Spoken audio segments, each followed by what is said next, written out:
Now back to the Persians. Cyrus dies in 530 BC, and there on the slide you can see his empire at the time of his death, or what we believe his empire looked like at the time of his death. It's large, but his death does not end Persian expansion, it merely changes its character. Cyrus is succeeded by his son Cambyses, a man whom Herodotus presents as violent and insane.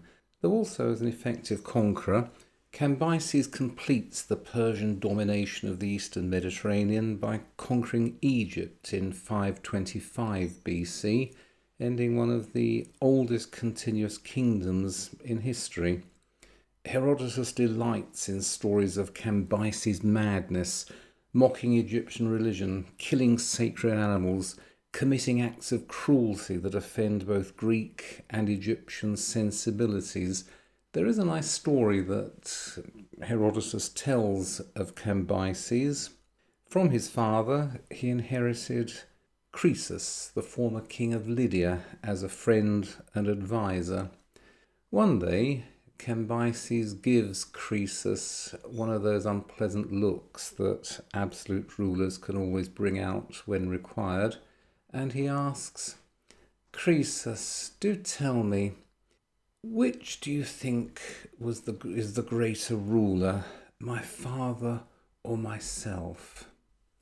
Croesus, almost without a pause, says, "Oh, your majesty, your king was a much greater man than you are." Cambyses looks at him and says, "Really? How so?"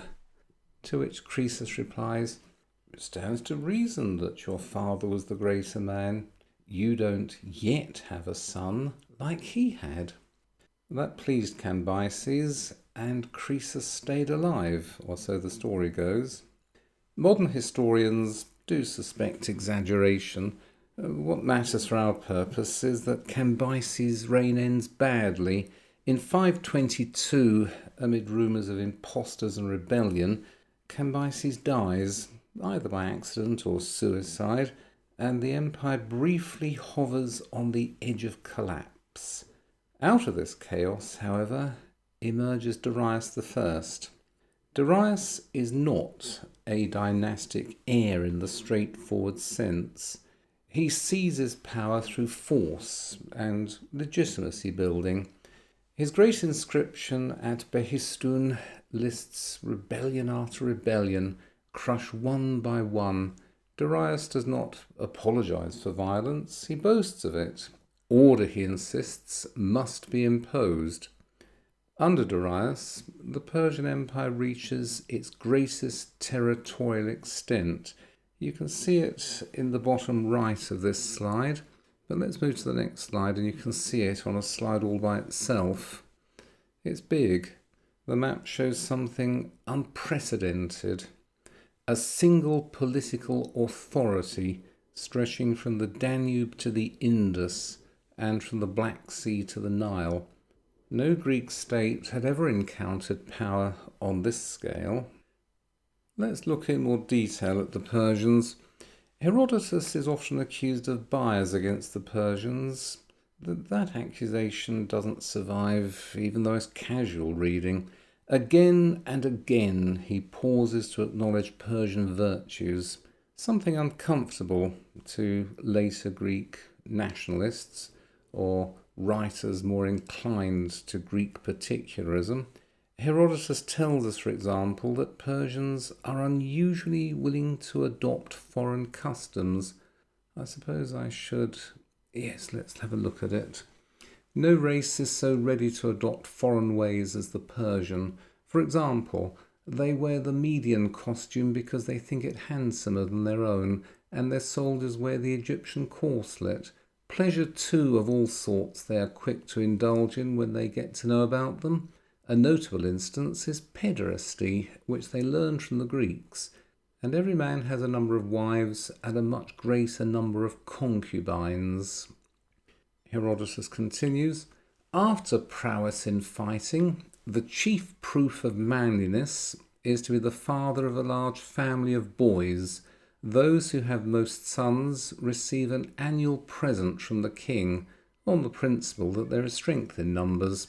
The period of a boy's education is between the ages of 5 and 20, and they are taught 3 things only: to ride, to use the bow, and to speak the truth. Oh, but I left out something else that's rather interesting.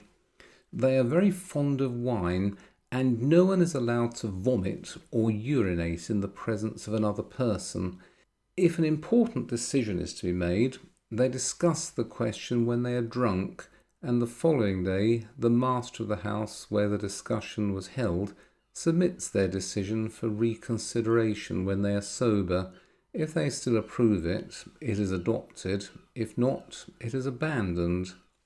This brings me to another Persian custom which isn't on the slide, but it's a similar one. Apparently it was Persian law that the king could sentence a man to death while drunk at the dinner table, but the sentence would not be carried out immediately. Instead, the sentence would be brought to the king the following morning when he was presumably sober, and he would then ratify or withdraw it. The Persian kings were absolute monarchs, but at their best they had a strong belief in delivering incorruptible justice to all their subjects. There on the right is a nice, or at least an instructive, painting from 1498. It's based on this story. Otani's father Sesamnes had been put to death by Cambyses. He was one of the royal judges, and as a punishment for taking a bribe and perverting justice, Cambyses had him flayed. All his skin was torn off and cut into strips, and the strips stretched across the seat of the chair which he used to sit on in court. Cambyses then appointed his son to be judge in his place, and told him not to forget what his chair was made of when he gave his judgment. An interesting and possibly a true story. Again, it says something about the Persians, and because Herodotus said it about the Persians, it tells you something about Herodotus and his view of the Persians. Whatever you think of the story of Sesamnes, however, this is not arbitrary violence. It is extreme violence, but it's not arbitrary. It is symbolic violence, carefully staged. The Persians rule by example, not by constant terror. What you get from the description of Persian customs in Book 1 of Herodotus is not a picture of barbarism. It is simply a different political culture, one that Greeks do not understand, but one which Herodotus refuses to despise. Let us turn now to the Asiatic Greeks. And Greeks had been settling and had been settled in the western coast of Asia Minor since the end of the Bronze Age, since sometime before the end of the Bronze Age. By the 6th century BC, the region known as Ionia, or the western coast of modern Turkey, was a place of wealthy cities. I've mentioned some of them, but Miletus, Ephesus, Phocaea. These were centres of trade and philosophy and art. Miletus, not Athens, is known as the birthplace of scientific rationalism.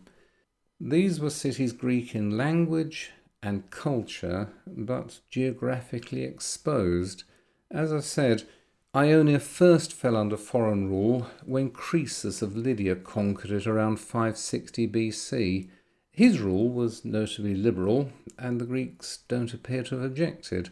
When Cyrus defeated Croesus in 546 BC, the Greek cities passed quietly under Persian rule.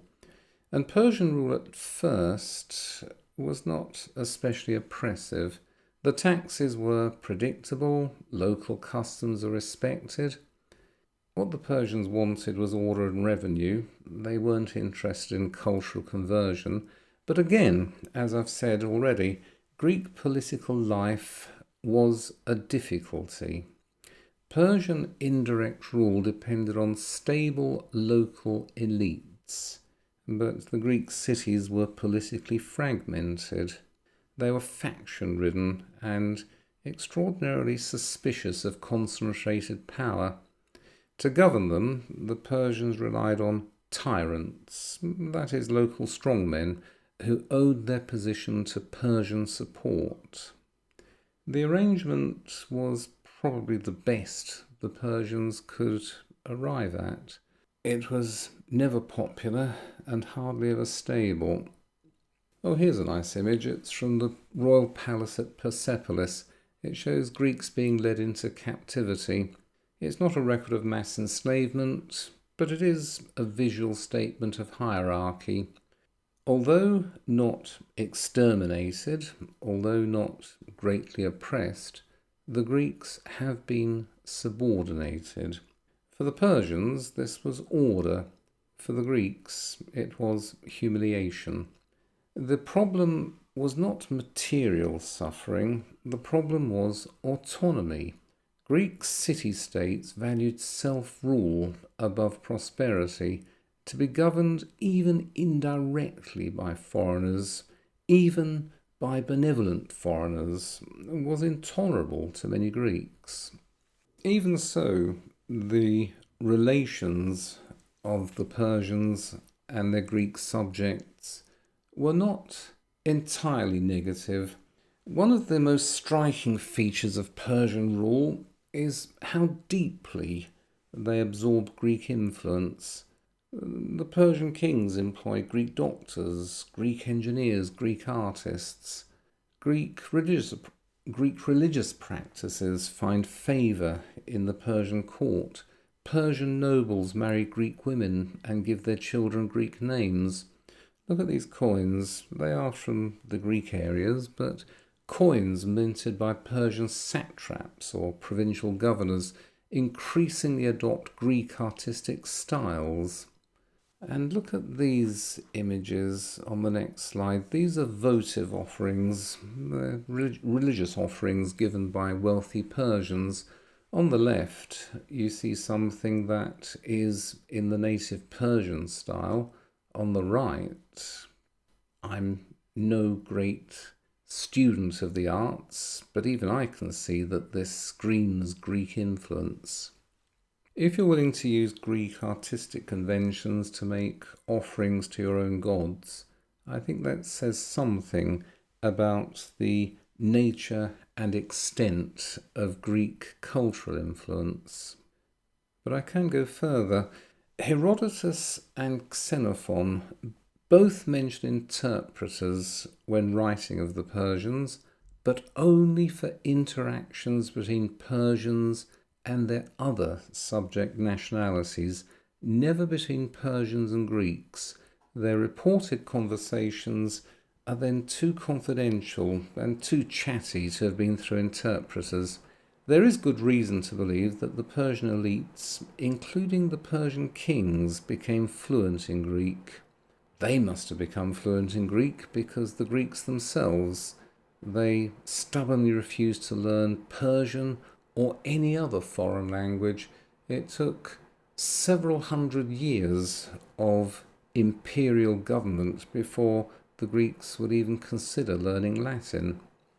This cultural asymmetry is important.